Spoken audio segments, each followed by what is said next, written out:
मैंने आप ही के पॉडकास्ट में कहा था कि किसी बड़े राजनेता की हत्या के साथ ही विश्व युद्ध जैसे हालात पैदा होंगे, यानी हालात असामान्य होंगे। भारत की बात करें तो भारत में भी क्या कुछ ऐसा होने वाला है बड़ा? प्रधानमंत्री जी की कुंडली के अंदर चैलेंजिंग वाला समय शुरू हो चुका है, जो कि दिसंबर 2027 तक है। 19 मार्च के बाद में चैत्र शुक्ल प्रतिपदा आरंभ होगा। इसके बाद तो जो परिस्थितियां होंगी वो तो इतनी विकराल होंगी कि हर आदमी उन परिस्थितियों में फंसता चला जाएगा। तो हमने गुनाह तो किए हैं, और हमारा केस किसकी अदालत में? ईश्वर की अदालत में है। जी जी। तो ईश्वर अब इस समय एनकाउंटर के मूड में तो है, ये बात तो निश्चित है। सर, आपने जैसे मार्च में कहा था कि जो बड़े बदलाव देखने को मिलेंगे वो भविष्यवाणी तो सच हुई, लेकिन अगली भविष्यवाणी में सुनना चाहूंगी आपसे कि ये जो सब कुछ चल रहा है ये थमेगा कब? दिसंबर 2026 तक। और अगर बहुत ज्यादा बड़े व्यापक रूप में लेंगे तो चैत्र शुक्ल प्रतिपदा जो हमारी 2027 की होगी, वहां तक आप ले सकते हैं। इसको हम ये कह सकते हैं कि कलयुग की जितनी भी एनर्जी है, डार्क एनर्जी है, उन सबको शून्य में समाहित करने का प्रोसेस इस 2026 के एंड से लेकर मार्च 2027 तक हो जाएगा। उन सब कर्मों को दुनिया के सामने आना था, जबकि ट्रंप का वहां नाम है, लेकिन उसके बाद भी ट्रंप ही उस फाइल को ओपन करने की परमिशन देते हैं। वहां छोटी छोटी बच्चियों को, वहां पर पहले उनके साथ रेप होता है, उनको कुक किया जाता है और उस मांस को खाया जाता है। सोचिए, इससे भी ज्यादा नीचे क्या कलयुग जाएगा? हम एक देश से जब दूसरे देश में जाते हैं, क्या उसके लिए प्रधानमंत्री आपके साथ चलते हैं, राष्ट्रपति आपके साथ चलते हैं? केवल और केवल एक पासपोर्ट आपके हाथ में होता है, जो ये बताने के लिए पर्याप्त है कि पूरे भारत की ताकत आपके साथ है। ठीक इसी तरह से ईश्वर जब हम इस धरा पर भेजते हैं, तो ईश्वरीय सत्ता के रूप में एक आत्म तत्व हमारे साथ होता है। नमस्ते सर, आपका बहुत बहुत स्वागत है जय सनातन धर्म की। जय सनातन धर्म की। आपका भी बहुत बहुत स्वागत है, आपके दर्शकों का भी बहुत बहुत स्वागत है। जी जी।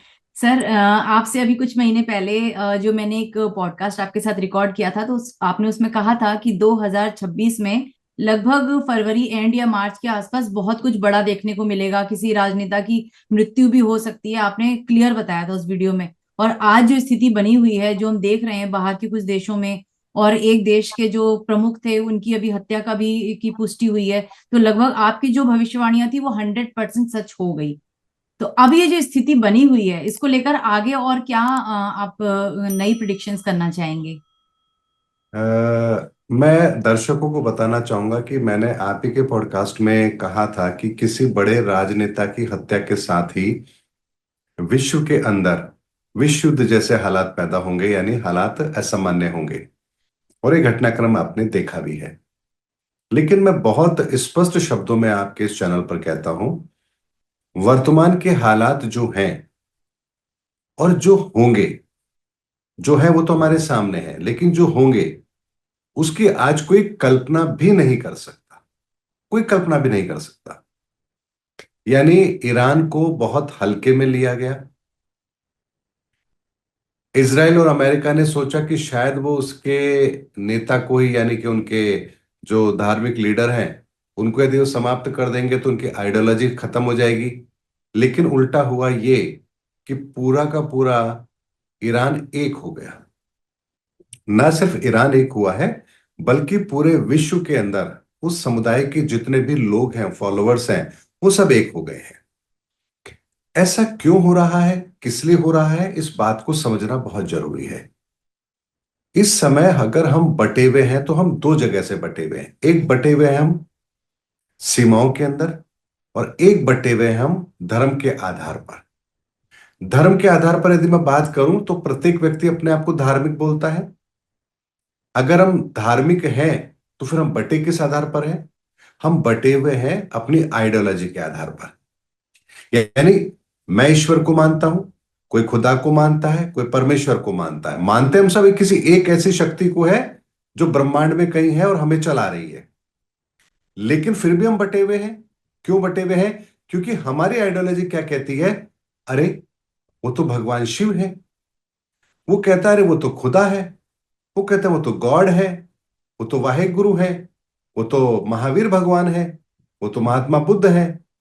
तो हम जिस मूल सच को हमें जानना चाहिए उसको छोड़कर हमने बाकी सारी चीजों को पकड़ लिया, और जिसकी वजह से हमारे ये जो डिफरेंसेस हैं ये कभी समाप्त नहीं होंगे। इसीलिए वर्तमान के अंदर जो हमारी आइडियोलॉजी है, इस आइडियोलॉजी को ही समाप्त होना है। और आप एक बात को समझिए, आइडियोलॉजी का समाप्त होना मतलब आपकी विचारधारा का समाप्त होना, अगर हम इसे हिंदी में समझेंगे तो। और किसी की विचारधारा क्या एक दिन में बनती है? वो आपके जन्म के साथ ही आपको जिस तरह से परवरिश दी जाती है, उसके आधार पर वो आपकी आइडियोलॉजी बनती है। और वो आइडियोलॉजी कभी भी समाप्त नहीं होती है। क्या हम सब लोग अपने माता पिता से डीएनए रिपोर्ट लेते हैं? लेकिन चूंकि बचपन से हमें क्या कहा गया, ये आपके माता पिता है, हमारा लगाव है, हम उस परवरिश से बड़े हुए हैं। तो जो कुछ हमने देखा है, उनका प्यार देखा है, उनकी डांट देखी है, उनकी शिक्षा देखी है, तो उसी के आधार पर हमारा उनसे एक लगाव होता है। तो क्या आप किसी भी कीमत पर उस लगाव को दूर कर सकते हैं? नहीं कर सकते। ऐसे ही एक धर्म के प्रति लगाव हमें दे दिया जाता है। अगर आप मुस्लिम संप्रदाय में पैदा हुए हैं तो खुदा के प्रति आपका लगाव होगा, हिंदू में हुए हैं तो आपका ईश्वर के प्रति होगा, और ईसाई है तो आपका ईसा मसीह के प्रति आपका समर्पण भाव होगा। तो ये आइडियोलॉजी हमें दी गई है। एक पैदा हुए बच्चे को क्या पता कि वो किस धर्म में पैदा हुआ है? ये तो हम उसको बता रहे हैं ना कि वो किस धर्म में पैदा हुआ और उसे क्या करना है। यानी हमारी आइडियोलॉजी, अगर इसको कोई किसी तरह से कंट्रोल कर ले तो आप पूरी मानवता को कंट्रोल कर सकते हैं। और अगर ये हमारी जो विचारधारा ये अनियंत्रित हो जाए तो आप अराजकता को नहीं रोक सकते। तो वर्तमान में हमारी जो आइडियोलॉजी है, हमारी जो विचारधारा है, ये अनियंत्रित है। प्रत्येक व्यक्ति ने अपनी विचारधारा को अपने पैरामीटर पर जस्टिफाई किया है। आपको यह काम करना है, आप उस बात को अपने धर्म में शामिल कर लेते हैं। अब आपके लिए वो आपकी विचारधारा हो गई। अगर आपकी विचारधारा हो गई है तो अब आपको कोई डर नहीं है उस काम को करने में।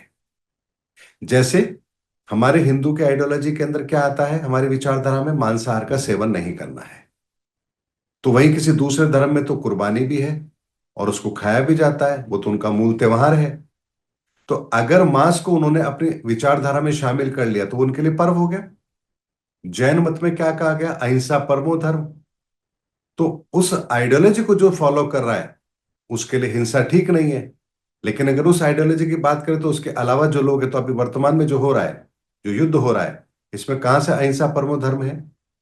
तो किसी और मत के अंदर हमने हिंसा को जस्टिफाई कर लिया तो वो हमारी आइडियोलॉजी का हिस्सा बन गया। तो यहां हमने जो मूल विचारधारा थी ईश्वर की, उसको हमने छोड़ दिया और हमने अपने अपने स्वार्थ के कारण से उन विचारधाराओं को अपने धर्म में शामिल कर लिया जो हमारे अपने निजी स्वार्थ के कारण से थी। और निजी स्वार्थ के कारण से जिन चीजों को हम शामिल कर रहे हैं उनके परिणाम तो तय है। इसमें तो कोई संभावना ऐसी बनती नहीं है कि आप किसी गलत चीज को शामिल कर लेंगे और उसके परिणाम अच्छे आ जाएंगे। ऐसा संभव नहीं है, क्योंकि प्रकृति ने जो नियम बनाया है वो नियम सृष्टि के आरंभ से चल रहा है। और इस धरती पर जब जब जो होना है तब तब वो होगा। लेकिन उसके लिए रेस्पॉन्सिबल कौन है? वो हम हैं। क्योंकि हम किन परिणामों को घटित करवाएंगे भविष्य में, ये हमारे कर्म तय करेंगे। क्योंकि नियम तो वो बना हुआ है जो प्रकृति का नियम है कि आप ये करोगे इसके बदले ये रिवर्स होगा। इसीलिए हम कहते हैं कि कर्मों का सिद्धांत क्या है, जैसा करोगे वैसा भरोगे। तो इसी बात को साइंस किस भाषा में कहती है? Every action has an equal reaction, opposite reaction. ठीक है, यानी every action has an equal opposite reaction. ऐसा होगा ही होगा। तो हम भी तो वही बात कर रहे हैं, विज्ञान भी वही बात कर रहा है। तो जो हम आइडियोलॉजी के अंदर शामिल कर रहे हैं, अगर वो विचारधारा ठीक नहीं है, हमारे स्वार्थों पर टिकी है, तो उसका रिएक्शन तो होना तय है। लेकिन हम क्या भूल जाते हैं कि किस चीज का रिएक्शन क्या होगा, ये कोई मेजरमेंट हमारे पास नहीं है। विज्ञान के पैरामीटर के आधार पर जो जो चीजें हैं उसकी रिएक्शन हमें पता है कि हाँ ये केमिकल का रिएक्शन ये है।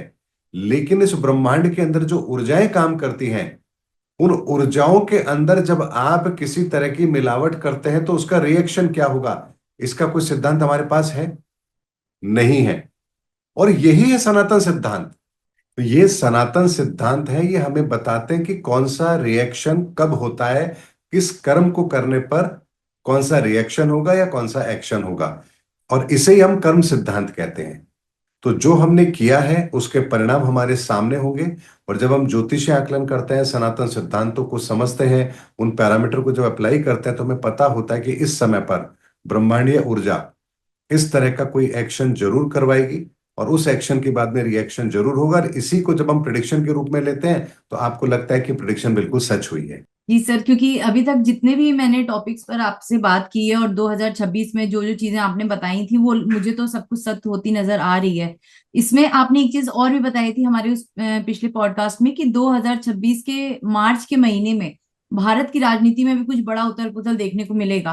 तो अभी तक तो हम विश्व की राजनीति पर देख रहे हैं कि चीजें बदलाव हो रहा है बहुत बड़े स्तर पर। विश्व युद्ध जैसी तैयारियां शुरू हो ही चुकी हैं, या कहें कि हो ही रहा है सब कुछ। लेकिन भारत की बात करें तो भारत में भी क्या कुछ ऐसा होने वाला है बड़ा? आपको अगर एक संकेत मिला हो, हाल ही में बिहार के अंदर नीतीश कुमार जी ने राज्यसभा में वो चले गए हैं, सीएम पद उन्होंने छोड़ दिया है। ये घटनाक्रम कोई छोटा घटनाक्रम नहीं है। बहुत अच्छी मेजोरिटी के साथ आप चुनाव जीतकर आए हैं, और सीएम जैसा पद छोड़कर आप केंद्र की राजनीति में जा रहे हैं। ये कोई छोटी बात नहीं है। यानी अगर इसका आप वैसे आकलन करेंगे, जब कुछ समय पश्चात जब ये घटना का मूल परिणाम हमारे सामने आएगा, तब तब देखेंगे कि भारत की राजनीति के अंदर भी एक बहुत बड़ा सेंटर पॉइंट चेंज करने का एक प्रोसेस शुरू हो गया है। इस घटनाक्रम को मैं ऐसे लेता हूं क्योंकि ये तो मुझे पता था कि भारत की राजनीति के अंदर एक बहुत बड़ा घटनाक्रम बदलेगा। और ये भी मुझे पता था कि प्रधानमंत्री जी की कुंडली के अंदर चैलेंजिंग वाला समय शुरू हो चुका है, जो कि दिसंबर 2027 तक है। इसके अलावा 2026-27 के अंदर ही उनकी कुर्सी पर भी खतरा है। और वर्तमान के अंदर हम ये देख पा रहे हैं कि भारत की राजनीति के अंदर अब बीजेपी के अंदर ही बहुत कुछ ऐसा हो रहा है जो प्रधानमंत्री जी के पक्ष में नहीं है।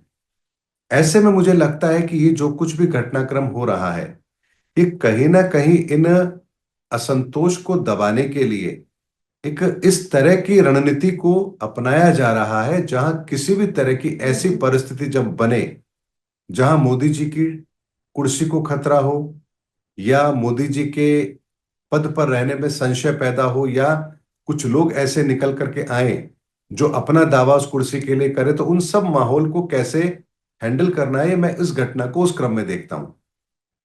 क्योंकि नीतीश कुमार जी जितने महत्वाकांक्षी हैं, जितना मैं जहां तक उनके पूरे पॉलिटिकल करियर को जानता हूं, वो छोटे में समझौता करने वाले नहीं हैं। कहीं ना कहीं मैं मानता हूं कि वो प्रधानमंत्री पद का उन्हें एक सपना दिखाया गया है कि अगर कहीं कोई ऐसी परिस्थिति बनती है जहां मोदी जी के लिए कोई खतरा पैदा हो, तो बीजेपी से कोई नया चेहरा उभर करके अगर आता है, ऐसा जो मान लीजिए अमित शाह जी या मोदी जी के पसंद का ना हो, तो उस समय पर चूंकि अभी बहुमत में सरकार नहीं है, तो हो सकता है कि नीतीश बाबू को इस समय पर यह कहा गया हो कि उस समय के लिए आप प्रधानमंत्री पद के उम्मीदवार के रूप में हमारा एक तुरुप का इक्का हो सकता है, इसलिए आप एक बार सेंटर में आ जाइए।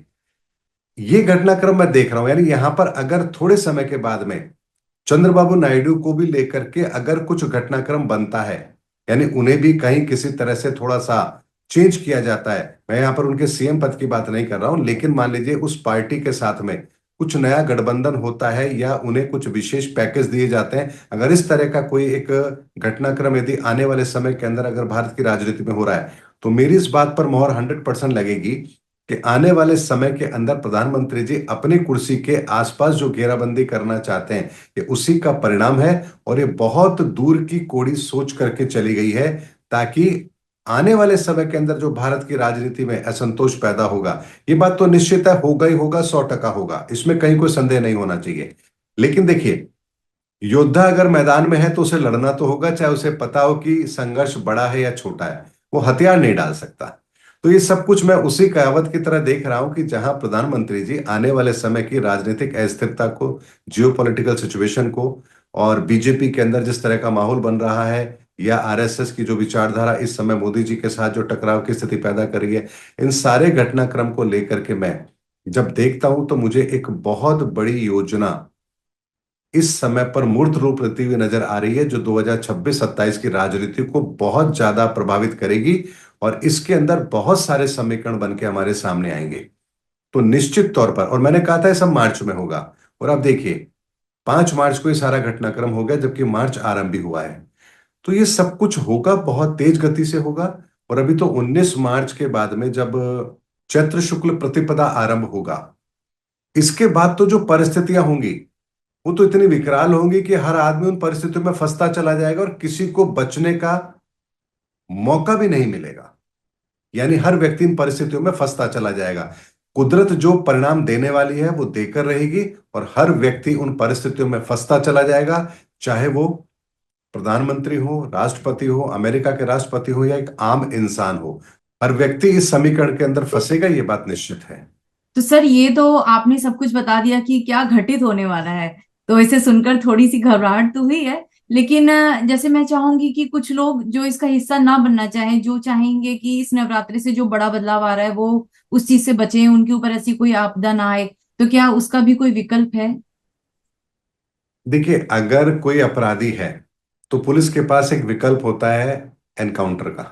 अगर वो व्यक्ति एनकाउंटर से बचना चाहे तो क्या होगा? आत्मसमर्पण ही एकमात्र उपाय है।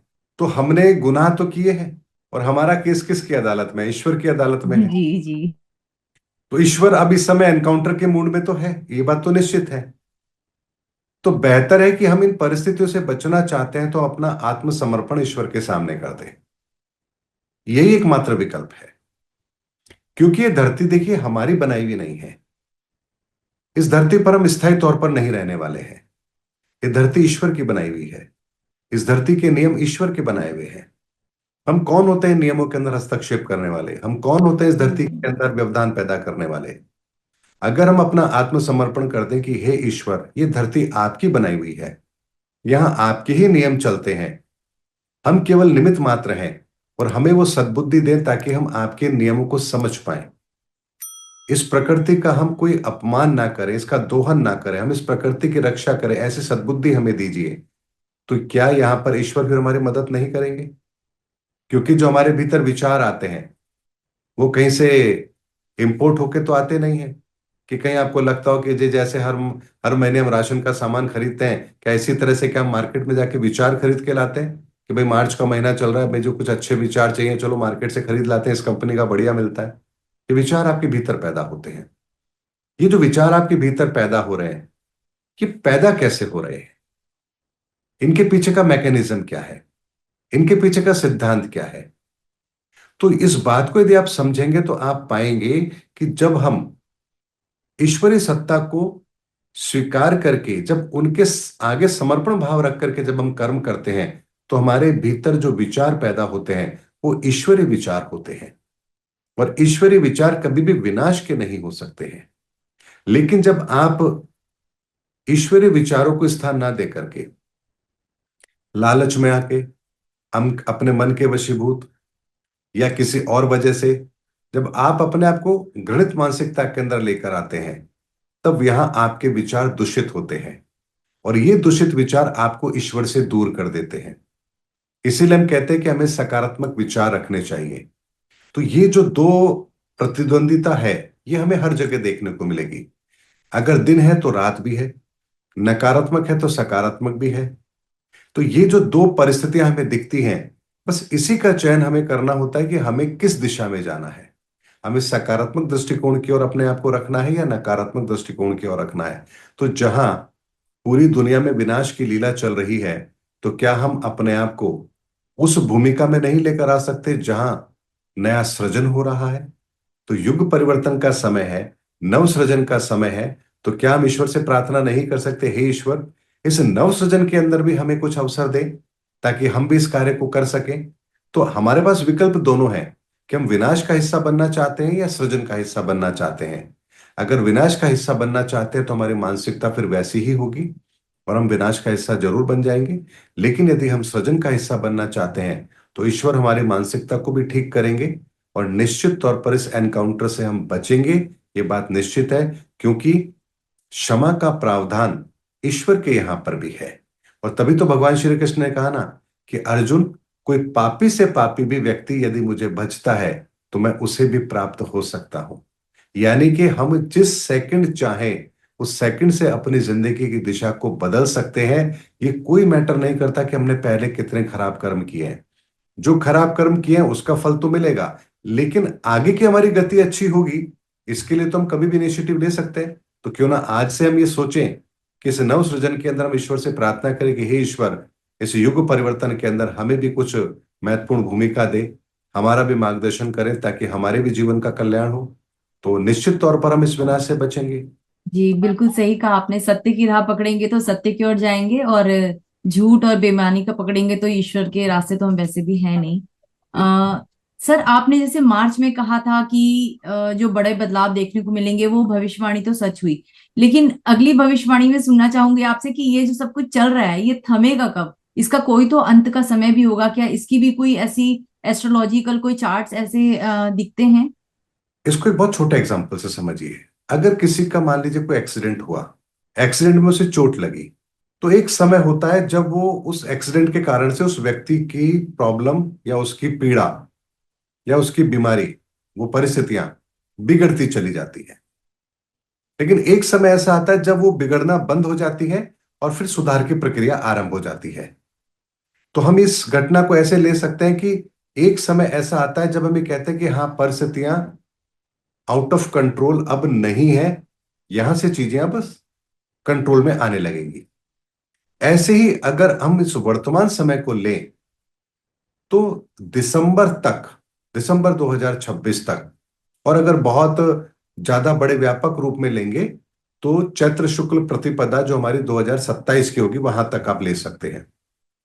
तब तक ये विनाश की लीला चलेगी, ये घटनाक्रम चलेगा। लेकिन दिसंबर 2026 के बाद और अधिकतम चैत्र शुक्ल प्रतिपदा 2027 की हम बात करें तब तक, उसके बाद से जो विनाश होना होगा वो हो चुका होगा। वहां से रिकवरी मोड शुरू हो जाएगा। और रिकवरी के अंदर कितना समय लगेगा ये हम पर निर्भर करेगा कि हम रिएक्ट कैसे कर रहे हैं। जैसे कहते हैं ना कि आपका शरीर कैसे रिएक्ट कर रहा है उसके आधार पर ही रिकवरी आपके शरीर पर लागू होगी। उसी तरीके से चैत्र शुक्ल प्रतिपदा 2027 के बाद से धरती पर जो कुछ भी घटित हो चुका होगा उसके बाद हमारा रिएक्शन क्या होगा ईश्वर के प्रति, ईश्वर की अवधारणा के प्रति, वहीं से यह तय होगा कि हम इस धरती पर बदलाव कितनी तेज गति से लाएंगे। लेकिन एक बात निश्चित तौर पर मैं आपको बताता हूं, 2027 के मार्च के बाद से तो ये सब कुछ होगा ही होगा, लेकिन ये गति स्लो रहने वाली नहीं है, ये बात भी निश्चित है। यानी हमारी जितनी भी मानसिकताएं हैं, नकारात्मक मानसिकताएं हैं, ये दिसंबर 2026 तक इनका समायोजन हो जाएगा। और इसीलिए मैंने कहा कि 2026 का साल निर्णयों का साल है। इस साल में कोई समस्या पेंडिंग नहीं रहेगी, ये बात निश्चित है। और हमारे प्रत्येक दर्शक इस बात को नोट कर लें, हमारी जितनी भी समस्या है, कोई आपका संपत्ति का विवाद है या और किसी भी तरह की कोई घटना है, घर में कोई क्लेश चल रहा है या किसी भी तरह की कोई घटनाक्रम आपका इस समय पर चल रहा है, कोई परेशानी जिससे आप बहुत लंबे समय से जूझ रहे हैं, आपको 2026 में उसका स्थायी समाधान मिल जाएगा। या तो समस्या समाप्त हो जाएगी या वो समस्या आपको समाप्त कर देगी। कुल मिलाकर के आप उसको कैरी फॉरवर्ड नहीं करेंगे, ये बात निश्चित है। यानी हर चीज का समायोजन यहां पर हो जाएगा, ये बात निश्चित है, क्योंकि ब्रह्मांड में परिस्थिति ऐसी बन रही है। इस बात को ऐसे समझिए कि रावण मर गया, अब उसके बाद में कौन सी ऐसी परिस्थिति बाकी रही जिसका समायोजन नहीं होना था? बाली का हो चुका था पहले ही, जी। उसके बाद सुग्रीव का है, विभीषण का है, हनुमान जी है, जामवंत है, अंगद है, अब सभी का तो समायोजन हो गया। इसी तरीके से वर्तमान के अंदर भी यदि हम बात करें मार्च 2027 की, तो उसके पश्चात परिस्थितियां ऐसी बन जाएंगी कि कुछ भी ऐसी समस्या शेष ही नहीं रहेगी। तो फिर एक नव सृजन की विचारधारा से यह कार्य शुरू होगा और यहां से फिर कल्कि की विचारधारा पूरी दुनिया स्वीकार करना आरंभ करेगी, क्योंकि आने वाले भविष्य के अंदर विचारधारा तो कल्कि की ही फॉलो होगी, ये बात निश्चित है।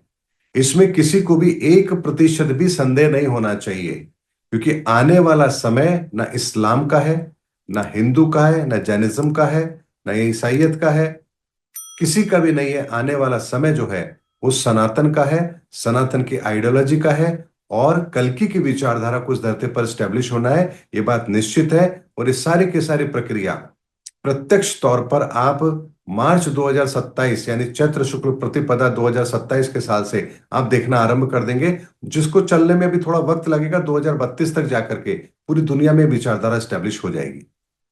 यानी कि आप ये कहना चाह रहे हैं कि 2026 के एंड या फिर 2027 मार्च के आसपास कलयुग ऑलमोस्ट ऑलमोस्ट फिनिश की एंड लाइन पर होगा और सतयुग की शुरुआत ऑलमोस्ट हो ही जाएगी। जी, इसको हम ये कह सकते हैं कि कलयुग की जितनी भी एनर्जी है, डार्क एनर्जी है, उन सबको शून्य में समाहित करने का प्रोसेस इस 2026 के एंड से लेकर मार्च 2027 तक हो जाएगा।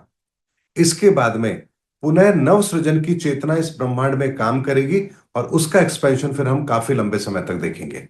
जी जी। और इसीलिए शायद इतने वर्षों पहले जो कुकर्म किए गए थे, जो आज 2026 में कई ऐसे न्यूज चैनल पे हमें देखने को मिले, जिन्हें एप्स्टीन फाइल्स के नाम से एक बहुत बड़ा कहेंगे कि ऐसे विस्फोट हुआ, जिसमें लोगों को विश्वास नहीं हुआ कि छोटे बच्चों के साथ, लड़कियों के साथ, महिलाओं के साथ कितनी अभद्र हरकतें की गई, और बड़े बड़े नाम, बड़े बड़े चेहरे उसमें, उस एप्स्टीन फाइल की जो वो केस था उसमें सामने आए। तो मुझे लगता है ये भी निर्णय का साल था 2026, इसीलिए इसका भी खुलासा हुआ। या ये तो बहुत वर्षों पहले ही ये कर्म किए जा चुके थे। जी, बिल्कुल ये बात सही है कि देखिए, इतने सालों पहले जो कर्म किए गए, उन सब कर्मों को दुनिया के सामने आना था, जबकि ट्रम्प का वहां नाम है, लेकिन उसके बाद भी ट्रम्प ही उस फाइल को ओपन करने की परमिशन देते हैं। तो जब कुदरत अपना काम करती है, तो हमारी बुद्धि के अंदर वैसे विचारों को डाल देती है जहां वो फिर वही काम करते हैं। तो हमारे सामने एक ऐसा, मैं ये कहूंगा कि घृणित मानसिकता का चेहरा हमारे सामने जरूर आया, जहां लोग पावर को यूज कैसे करते हैं, या अपने आप को पावरफुल बनाने के लिए, अपनी सत्ता को बचाने के लिए, या अपने निजी स्वार्थ के लिए किस स्तर तक जाकर के काम कर सकते हैं, ये सारा घृणित चेहरा हमने देखा है। और कोई कहता है कि कलयुग की आयु 4,32,000 साल है, तो जरा एक बात पर विचार करके तो देखिए कि ऐसा कौन सा कुकर्म है जो इस समय पर हमने नहीं किया है। एप्स्टीन फाइल की जहां तक बात आती है, मुझे नहीं पता, मैं इस तथ्य को प्रमाणित नहीं कर रहा, लेकिन जहां तक मैंने सुना है, वहां छोटी छोटी बच्चियों को, वहां पर पहले उनके साथ रेप होता है, उसके बाद फिर उनको कुक किया जाता है और उस मांस को खाया जाता है। सोचिए, मतलब रूह कांप कुछ जाने बाहर की वाला। बात है कि आप किस स्तर तक जा सकते हैं। इससे भी ज्यादा नीचे क्या कलयुग जाएगा, क्या इसकी कोई कल्पना कर सकता है? और फिर हम कहते हैं कि कलयुग तो अभी और चलेगा। इससे ज्यादा कलयुग और क्या होगा कि जहां हम इस तरह की गणित मानसिकता के साथ ये कार्य करें। और सबसे बड़ी बात समझिए, ये कार्य कौन कर रहा है? एक विकृत मानसिकता का व्यक्ति नहीं कर रहा है, एक नशेड़ी शराबी चरस गांजा फूंकने वाला वो नहीं कर रहा है। ये कृत्य वो कर रहे हैं जिन्हें हम सभ्य समाज का हिस्सा मानते हैं, जिनकी आइडियोलॉजी पर हम भरोसा करते हैं, जिन्हें हम अपना आइकॉन मानते हैं। ऐसे लोग ये काम कर रहे हैं, जिसके जिनके पीछे हम मरने मारने को तैयार हैं, जिन्हें हम अपना मसीहा मानते हैं, जिनके कंधों पर हम अपने देश का भविष्य देते हैं। ये ऐसे लोग हैं।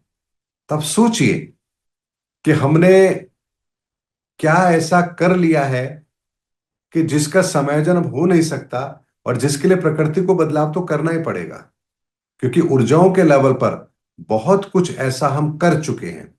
क्योंकि यह विज्ञान का नियम आप अगर लगाएंगे तो आपको बात बहुत स्पष्ट तरीके से समझ में आएगी कि पदार्थ और ऊर्जा के रूप में ही संसार के अंदर हर चीज काम करती है।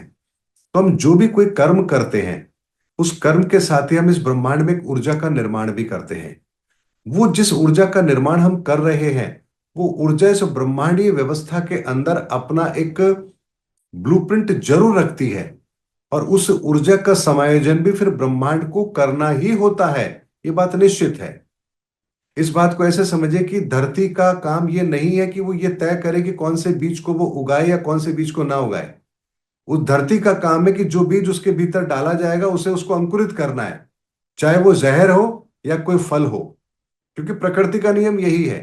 ठीक इसी तरह से हम जो भी कर्म करेंगे और उससे जो ऊर्जा पैदा होगी, उस ऊर्जा का समायोजन इस प्रकृति ने करना है। ये अलग बात है कि वो ऊर्जा सकारात्मक है या नकारात्मक है, इस कार्य का निर्धारण करना प्रकृति का काम नहीं है, प्रकृति का कार्य है इन ऊर्जाओं का समायोजन करना। इसलिए जो ऐसे कर्म हम करते हैं, उन कर्मों के आधार पर भी जो ऊर्जाओं का निर्माण होता है, उनका समायोजन भी प्रकृति करती है। और इसीलिए प्रकृति को विनाश के लिए हम विवश करते हैं। प्रकृति कभी अपनी इच्छा से विनाश नहीं करती है, हम प्रकृति को विवश करते हैं। क्या प्रकृति, क्या ये धरती अपनी इच्छा से जहर को पौधा बनाती, जहर का पौधा बना सकती है, उगा सकती है? ऐसा कभी नहीं करेगी वो, जब तक हम उसमें बीज ना डालें। यही प्रकृति का नियम है। और इस नियम को यदि हम जानते हैं तो हम कोशिश क्या करेंगे कि हम ऐसी कोई चीज ना बोएं जिससे ऐसा पेड़ निकले जो हमारे लिए विनाश का हो। इस बात की अगर गंभीरता को हम समझेंगे तो हम निश्चित तौर पर अच्छे कर्म करेंगे। लेकिन मैंने कहा ना कि अभी तक तो हम सनातन के नियमों को जानते ही नहीं है, प्रकृति के नियमों को जानते ही नहीं है। और अगर नहीं जानते हैं तो फिर अनजाने में आप जो मर्जी करते रहिए, परिणाम तो निश्चित तौर पर तय है। लेकिन आने वाले समय के अंदर दुनिया को ये नियम भी पता लगेंगे कि आखिर किस कर्म को करने से क्या होता है। हम अब तक सुनते तो आए हैं कि हाँ, बुरा करोगे बुरा मिलेगा, अच्छा करोगे अच्छा मिलेगा। लेकिन कब मिलेगा, किस रूप में मिलेगा, मिलेगा नहीं मिलेगा, इसकी गारंटी क्या है? लोगों को ये विश्वास नहीं, तभी तो लोग बुरा कर्म करते हैं। तो अगर आपको ये नियम पता लग जाए कि इस कर्म का सिद्धांत ये है और इसके बदले ये मिलेगा और इतने समय में मिलेगा और इस रूप में मिलेगा और ये मिलेगा ही मिलेगा, तो कोई भी व्यक्ति फिर वो कर्म नहीं करेगा, ये बात निश्चित है। बहुत सुंदर आपने बात की, और बात तो सही है कि जैसा हम बीज बोएंगे वैसे ही हमें फल भी चखना पड़ेगा। तो इस जो ये पूरा केस हुआ था सर एप्स्टीन फाइल का, इसमें बताया गया था कि वो लोग जो बड़े बड़े चेहरे थे, नामी चेहरे थे, वो लोग जो शैतानी ताकत है उनको बलि दिया करते थे, नर बलि कहें या कोई भी बलि दिया करते थे। तो जब अब ये सब कुछ समेटने का समय आ गया है, तो क्या वो शैतानी ताकत को भी शून्य में जाने से पहले, जो समावेश से पहले, क्या वो अपनी पूरी जोर नहीं लगाएंगे, परमात्मा से लड़ने की कोशिश नहीं करेंगे कि वो उस चीज में ना जाकर अपनी साम्राज्य को पूरी तरीके से अभी भी वैसा ही रखें? अगर देवता ईश्वर ने बनाए तो शैतान किसने बनाया? नहीं। राक्षस और दानव तो उस वक्त भी थे जब श्री कृष्ण थे, श्री राम थे। जी, यानी कि ब्रह्मांड के अंदर जो मैकेनिज्म बना है वो इस तरह का बना है कि जहां ईश्वरीय ऊर्जा भी और शैतानी ऊर्जा भी दोनों उस परमात्मा के आज्ञा के अधीन है। तो जब हम इस धरती पर कोई पाप कर्म करते हैं तो हम शैतानी ऊर्जा को बढ़ाते हैं। जब कोई सत्कर्म करते हैं तो हम ईश्वरी ऊर्जा को, देवता तुल्य ऊर्जा को बढ़ाते हैं, सकारात्मकता को बढ़ाते हैं। लेकिन इन दोनों के अंदर एक नियम है। नियम क्या है कि जब भी इसके अंदर पलड़ा कुछ हल्का होने लगता है धर्म का, तो इस धरती पर ऐसे इंसानों को भेज दिया जाता है या ऐसे महापुरुष धरती पर अवतरित होते हैं जो फिर पुण्य कर्म करके इस बैलेंस को बराबर करते हैं। और कुछ लोग ऐसे भी हैं जो इस धरती पर आकर के पाप कर्म करते हैं। लेकिन इस ब्रह्मांडीय नियम के अंदर एक परिस्थिति ऐसी जरूर आती है जब इस पूरी प्रक्रिया को समेटना होता है, शून्य में समाहित करना होता है। उस समय पर इस ईश्वरीय व्यवस्था के अंदर भी ऐसे मनुष्यों का जन्म जरूर होता है जो उस नकारात्मक सोच के अंदर काम करेंगे और वो उस ऊर्जा को इतना ज्यादा बढ़ा देते हैं ताकि शून्य में समाहित होने की वो प्रक्रिया पूर्ण पूर्ण हो सके। इस बात को ऐसे समझिए कि अगर आप किसी बर्तन में कुछ पका रहे हैं तो नीचे आग तो जरूरी है। और आग को कंट्रोल कौन करते हैं? हम ही करते हैं कि हमें कितनी आग चाहिए ताकि हमारा भोजन पक जाए। ठीक इसी तरह से ईश्वर भी इस धरा पर उतनी ही नकारात्मक ऊर्जाओं का समावेश करते हैं ताकि ईश्वरीय लक्ष्य पूरे हो पाए। रावण अगर आया तो उसको उतनी ही ताकत दी गई जितना उस समय के लक्ष्य के लिए जरूरी थी। कंस को भी उतनी ही शक्ति दी गई। इसी तरह से वर्तमान के अंदर भी कली को केवल उतनी ही शक्ति दी जाएगी ताकि धर्म स्थापना का कार्य पूर्ण हो सके। वो सर्वशक्तिमान नहीं हो सकता, इस बात को हमें समझना है। इसीलिए शैतानी जो ताकत होती है ये भी ईश्वर के अधीन ही होती है, ईश्वर के नियंत्रण में होती है। और इसका समावेश भी ईश्वर अपनी योजना के अनुसार करते हैं। लेकिन बात आती है आप किस तरफ खड़े होना चाहते हैं। आप ईश्वरी इस कार्य में सकारात्मक दृष्टिकोण के साथ में पाप या पुण्य में से किसका चयन करेंगे? अगर आप सकारात्मक दृष्टिकोण के साथ पुण्य की तरफ खड़े हैं तो आपके लिए एक अच्छी बात है। लेकिन अगर आपके कर्म खराब है और खराब है और खराब है, तो फिर ईश्वरीय ऊर्जा आपका जो चयन करती है वो फिर नकारात्मक कर्म के लिए करती है, नकारात्मक कार्य को पूर्ण करने के लिए करती है। और इसीलिए ये तय करना हमारे हाथ में है। जैसे फिल्म के अंदर आप हीरो का रोल करेंगे कि विलेन का रोल करेंगे, आप तय करिए। है आप उस फिल्म का हिस्सा, लेकिन तय आप कर रहे हैं कि आपको कौन सा रोल करना है। तो एक विलेन हीरो वाला रोल नहीं कर सकता, एक हीरो विलेन वाला रोल नहीं कर सकता। इसी तरह से हमारे ऊपर भी निर्भर करता है कि हमारी जो ऊर्जाएं हैं, हम जिस ऊर्जाओं का कॉम्बिनेशन अपने जीवन में क्रिएट करते हैं, वही तय करेगा कि हम किस रोल में जाएंगे। ईश्वर हमें शैतानी ऊर्जा के रूप में काम में ले, या फिर सकारात्मक तौर पर हमें देवताओं की ऊर्जा के अंदर हमारा प्रयोग करे, ये हम तय करेंगे। चलिए, ये सुनकर तो बड़ा अच्छा लगा कि 2026 जो निर्णय का वर्ष ये रहेगा पूरा साल। ये जो नया आपने कहा कि नए सृजन होगा वो 2026 से हो जाएगा। मार्च के आसपास जो नवरात्रे शुरू होंगे उससे एक नई चेतना जन्म लेगी, एक पॉजिटिविटी इस पूरे विश्व में देखने को मिलेगी। तो जब हमने इतने वर्षों तक नकारात्मकता को झेला है तो एक वर्ष और सही अच्छा है। ये जो वर्ष है इसमें ज्यादातर नेगेटिव लोग समा जाएं और धरती भी हल्का महसूस करे। क्योंकि आपकी जितने भी प्रिडिक्शन है सर, अभी तक हमेशा 100% उस पे मतलब मोहर देखी है मैंने, सत्यता की वो हुई है, वो घटित हुआ है जो भी आपने कहा है।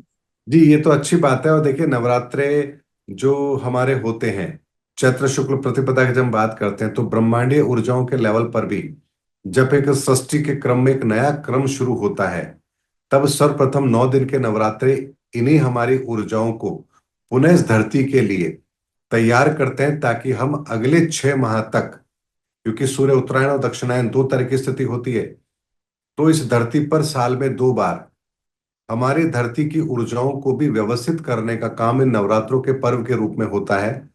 यदि हम आध्यात्म की गहराई को समझेंगे तो हमें समझ में आएगा कि 9 दिन के नवरात्रे हमारे लिए क्यों हैं, इन दिनों में क्यों ब्रह्मांडीय ऊर्जाएं इस तरह से हमारे लिए समायोजित होती है, ताकि हम अपने जीवन को बेहतर कर पाए। यानी अगर हम एक बहुत बड़ा कार्य करने के लिए इस धरा पर आए हैं, तो क्या ईश्वरीय व्यवस्था हमारे साथ लागू नहीं होगी? अवश्य होगी। लेकिन इन ईश्वरीय व्यवस्थाओं को अगर हम, जो हमारे लिए लागू की गई है, इसका हम उपयोग ना करके दुरुपयोग करें, तो फिर क्या कहा जाए, ये तो हमारा दुर्भाग्य होगा। इसको आप ऐसे समझिए कि जैसे हम एक देश से जब दूसरे देश में जाते हैं, तो पूरी की पूरी भारत सरकार की ताकत हमारे साथ होती है। लेकिन क्या उसके लिए प्रधानमंत्री आपके साथ चलते हैं, राष्ट्रपति आपके साथ चलते हैं? केवल और केवल एक पासपोर्ट आपके हाथ में होता है, जो ये बताने के लिए पर्याप्त है कि पूरे भारत की ताकत आपके साथ है। आप विदेश में हैं बेशक, लेकिन फिर भी आपके साथ में पूरी भारत की सरकार आपके साथ खड़ी है। आपको कहीं भी कोई दिक्कत हो तो आप हमसे संपर्क कर सकते हैं, तो वहां दूतावास भी होते हैं। ठीक इसी तरह से ईश्वर जब हम इस धरा पर भेजते हैं, तो ईश्वरीय सत्ता के रूप में एक आत्म तत्व हमारे साथ होता है, जो हमेशा हमें ईश्वर के साथ जोड़कर रखता है। और इस धरा पर जब हम आते हैं और कहीं किसी कारण से मान लीजिए हमें कोई तकलीफ आए, तो ईश्वरीय व्यवस्था के अंदर ईश्वरीय ऊर्जाएं भी हमारे लिए इस धरा पर कार्य करती हैं, ताकि हम उनसे संपर्क करके अपनी उस समस्या का समाधान ले पाए। इतनी बेहतर व्यवस्था ईश्वर ने हमारे लिए कर रखी है। लेकिन बात वही आती है कि आप विदेश में जाकर के अपने देश का अगर नाम खराब करेंगे, तो फिर क्या होगा? क्या वहां की सरकार आपको बख्शेगी या भारत की सरकार आपको बख्शेगी? ऐसा नहीं होगा। तो वही काम होता है कि जब हम इस धरा पर आकर के जब उन कामों को करते हैं जो हमें नहीं करना चाहिए, तो प्रकृति भी हमें दंडित करती है और ईश्वरीय व्यवस्था भी हमें दंडित करती है। दोनों हमें दंडित करती है, क्योंकि काम हमने गलत किया है।